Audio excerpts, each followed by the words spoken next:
Spanish লিগে Almeria versus FC Barcelona মুখোমুখি হয়।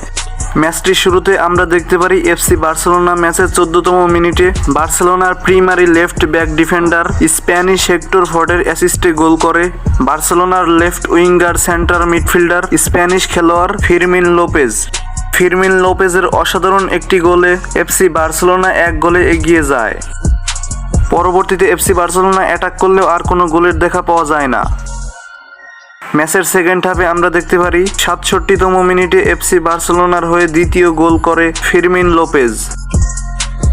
বার্সেলোনার ক্যাপ্টেন সেন্টার মিডফিল্ডারে থাকা সার্জি রবার্টোর অসাধারণ একটি অ্যাসিস্টে গোল করে বার্সেলোনার ফিরমিন লোপেজের জোড়া গোলে এফসি বার্সেলোনা 67 মিনিটে আলমেরিয়া এফসিকে পিছনে ফেলে ম্যাচটিতে 2 গোলে এগিয়ে যায়। বন্ধুরা, শেষ পর্যন্ত দেখতে পারি ফিরমিন লোপেজের জোড়া গোলে এফসি বার্সেলোনা ম্যাচটিতে জয়